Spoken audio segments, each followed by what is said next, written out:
Hey everyone, welcome back. I am Natalie and this is Get Well, Natalie.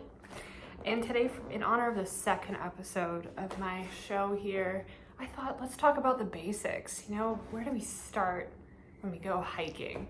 Because there was a time when I was a new hiker and I did not know what to wear. I was an emo kid, you know, an indie kid wearing my skinny black jeans. In fact, I still wear my skinny black jeans because I love them dearly. And when I started getting into hiking, this is before like athletic wear was like popular. Like Lululemon, everyone wears that, all the kids do today. I actually don't own anything from that brand, and I would also like to say I'm not sponsored by any of the brands I'm talking about today. So anyways, let's get into it. I think one of the most important things about hiking or getting started is shoes.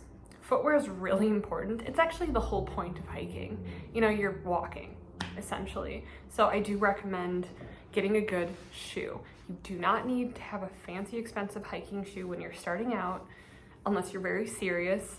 Even just a regular athletic shoe is just fine. A good walking shoe, maybe a running shoe, but also keep in mind something that you're okay if it got dirty, muddy, because it happens, you know, in the forest.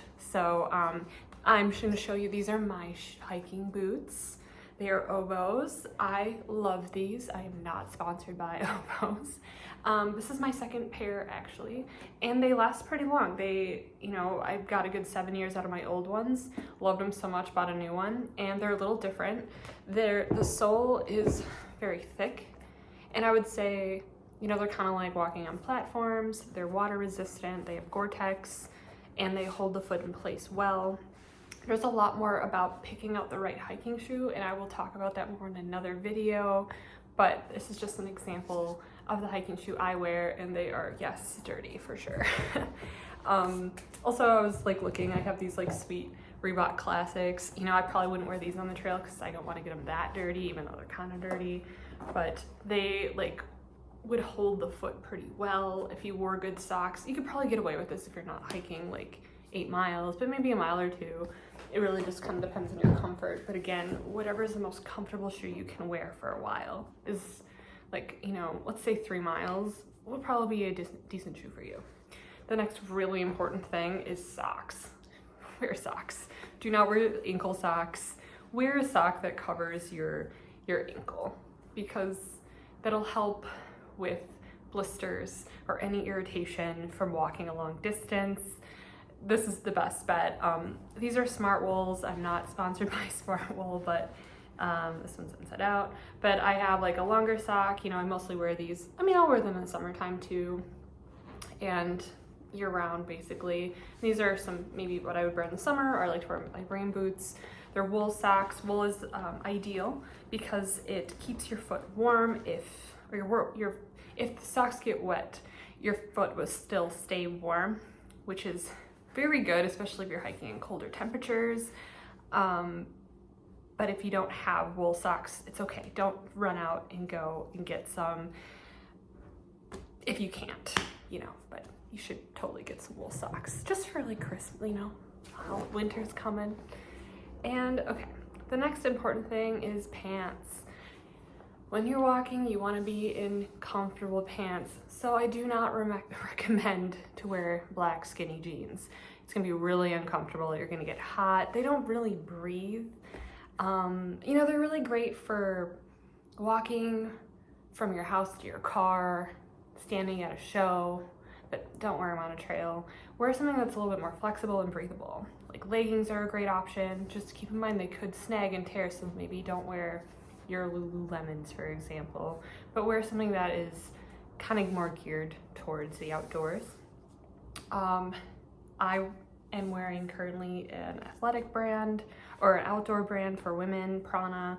I'm not sponsored by Prana, but I really like their pants. This is an example of me showing them off for you.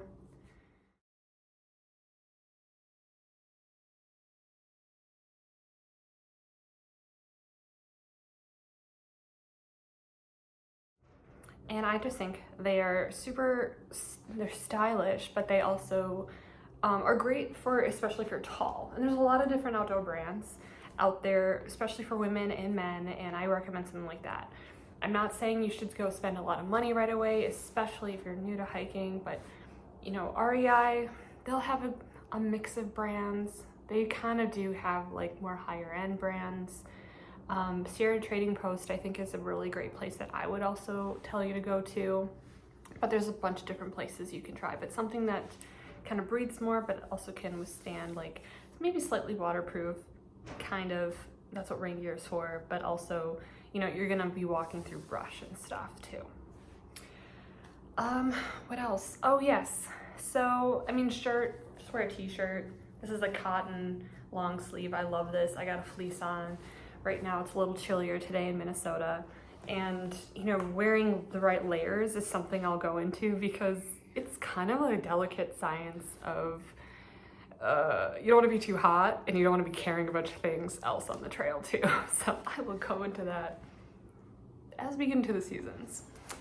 And then like a little side thing I thought would be really important. I think the things I just covered are really great basics just to get you out on the trail. Now, if you're a beginner hiker, I recommend bringing a backpack with you of probably water.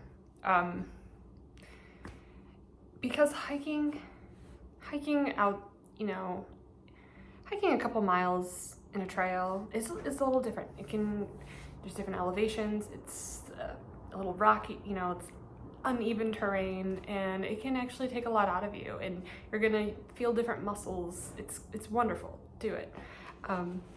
So bring a backpack that if you have one, or a fanny pack is good too. I used to always rock the fanny pack, but I got this bag and I really like it. I'm not sponsored by Kavu, but this bag I went for it because I got a good price and I love it. Like it's not the way it's designed. It doesn't like, it's not super hot or heavy on my back. It's pretty nice and it works for me. It has like a lot of nice pockets on it. I'm into it. I'm not saying go get one, but definitely whatever bag you have. And I recommend bringing water with you. Absolutely bring water. Bring a snack with you. Bring a protein bar, some type of granola bar, maybe seeds, nuts, something like that. An apple is really good because it lasts, and you can just kind of throw it. I would say berries can get crushed, you know, but this will pretty much keep its form. This is a really small apple. It's the only one I had left. But, you know, an apple and a protein bar I think are really great snacks, seeds and nuts as well. Because you just gotta be prepared for the elements. I used to get kind of dizzy sometimes, or I drink too much caffeine, and so it's good to like maybe just take a break, eat a protein bar, you'll be just fine. The next thing that I didn't, you know, I wish I had, I remember when I started going out on my solo hikes and I misread the maps, and then my phone is dying. I'm like, oh gosh, I hope I can make it out of here. Bring a charging bank with you. This is something I got a little bit more into hiking, but this is a great invention. I love this thing, especially when I travel. You can find these pretty much anywhere. I mean, at the airport, REI, anywhere that says technology, but I have Amazon probably. But yeah, definitely get one of these. I love this. This thing lasts pretty long, and it's not super heavy. I have another one too. I got at the airport, but this one lasts. Anyways, I could go back and forth which one, but bring one with you. Another extra thing, for my ladies out there, I bring some toilet paper or paper towel in a bag just in case. I really never use it, but sometimes, and it's nice to have it.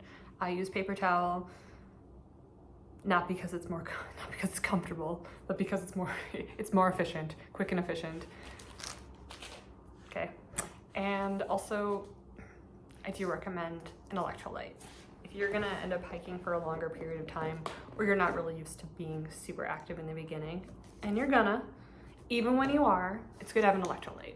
I use an electrolyte powder. I do not recommend Gatorade or Powerades, any of those aids that are very commercialized, because they have a lot of sugar in them and really bad dyes in them, and it's just not healthy or sustainable for you to be putting those things into your body after you went through this intense workout. So be mindful of your body and what you're putting into it to make sure you're getting the full effect. So those are all the things that I have for today. And I hope this is really helpful, at least to kind of know, or when someone asks you to go hike, you're like, oh, I totally can do it. You can do it. All right, well, I'll see you out there, guys. Get out and get well.